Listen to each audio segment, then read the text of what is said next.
Presiden Soeharto menerima delegasi Dewan Mahasiswa dari sejumlah perguruan tinggi. Dalam kesempatan itu, para pemimpin mahasiswa mengecam investasi asing karena dianggap lebih mendukung kepentingan korporasi dan lingkaran kekuasaan Orde Baru ketimbang kepentingan rakyat. Mahasiswa kemudian menggelar apel siaga mahasiswa di kampus Universitas Kristen Indonesia.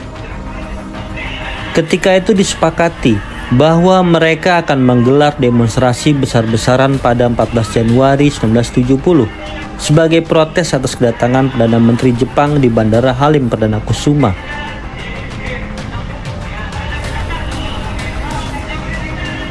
Karena tidak bisa lagi dicegah, militer pun melakukan operasi khusus untuk menghadang aksi unjuk rasa tersebut.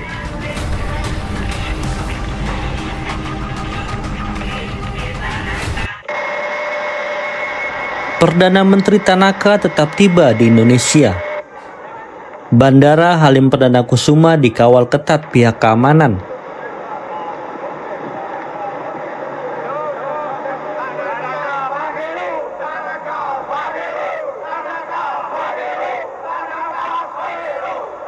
Hanya sebagian kecil mahasiswa yang bisa masuk bandara, dan dengan berani mereka membentangkan poster-poster protes yang berhasil disusupkan dari aparat keamanan.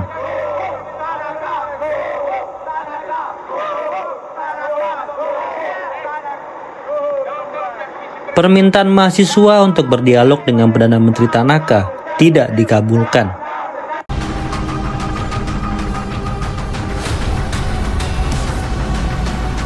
Mahasiswa kembali turun ke jalan. Mereka melakukan long march dari kampus Universitas Indonesia di Salemba hingga Universitas Trisakti di Grogol. Naasnya, sementara mahasiswa sedang berunjuk rasa, terjadi kerusuhan dan pembakaran di pusat kota. Aksi yang awalnya berjalan damai berkembang menjadi kerusuhan sosial.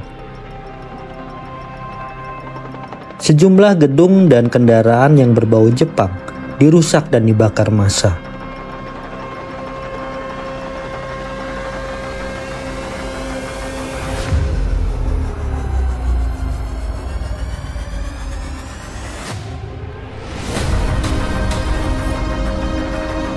Tercatat 11 orang tewas, 137 orang luka-luka, dan 750 orang ditangkap dalam peristiwa itu. Ketua Dewan Mahasiswa UI, Hariman Sregar, diajukan ke pengadilan. Jaksa TH Rompas mendakwa Hariman telah mengorganisir demonstrasi mahasiswa dan pemuda pada kunjungan resmi Perdana Menteri Jepang Kakue Tanaka. Tindakan itu merusak stabilitas politik dan ekonomi negara dan pada akhirnya dapat menggulingkan pemerintahan.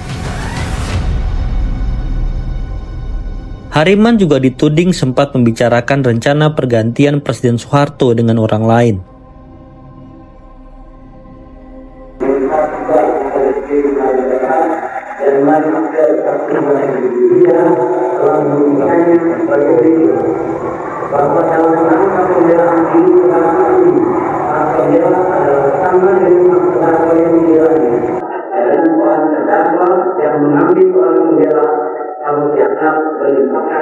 Ketua Majelis Hakim Siburian menunda persidangan hingga 12 Agustus agar Hariman bisa berkonsultasi dengan pembelanya terkait tuntutan tersebut.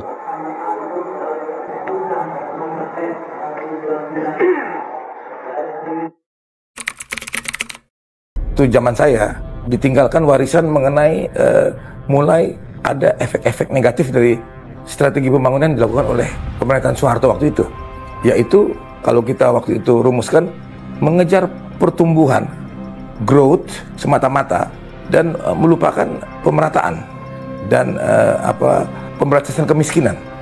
Kita bukan anti asing semata-mata, tapi kalau modal asing itu masuk ke sektor-sektor yang bisa dikerjakan oleh kekuatan dalam negeri, itu nggak boleh gitu loh. Jadi mesti ada perlindungan kepada usaha-usaha nasional. Pada 15 Januari 1974, mahasiswa menyerbu jalan-jalan, menuntut keadilan terhadap ketidaksetaraan penanaman modal asing, pemberantasan korupsi, dan melonjaknya harga kebutuhan pokok. Mereka juga menuntut pembubaran ASPRI Presiden Soeharto yang kontroversial.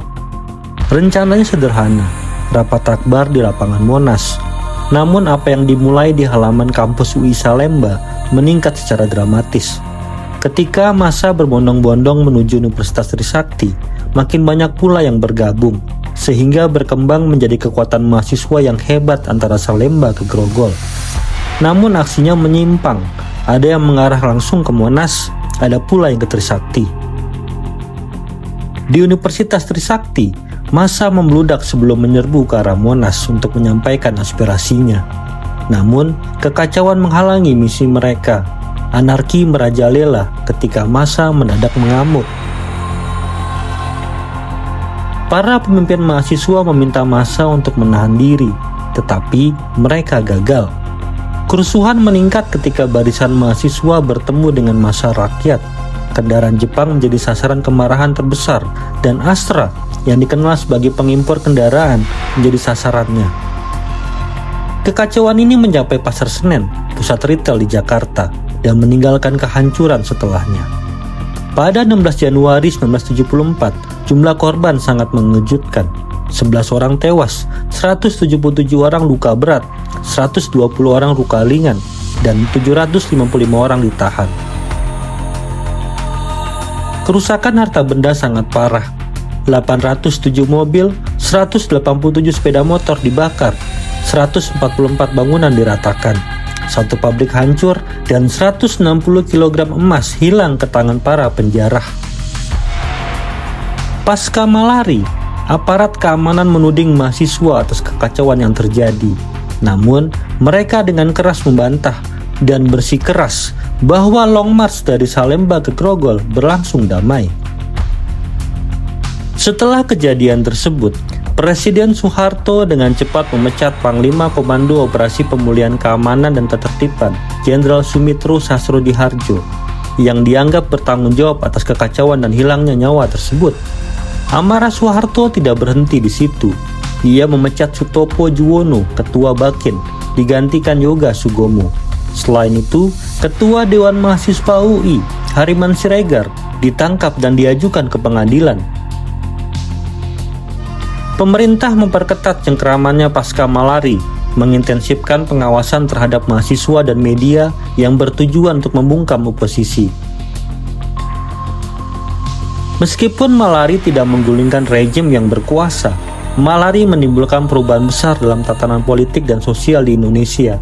Kritik semakin berani menyulut kesadaran politik di kalangan mahasiswa dan aktivis. Meskipun Orde Baru masih bertahan, pengaruh Malari tetap bergema dan memicu pergolakan di kemudian hari, seperti peristiwa penting pada tahun 1998.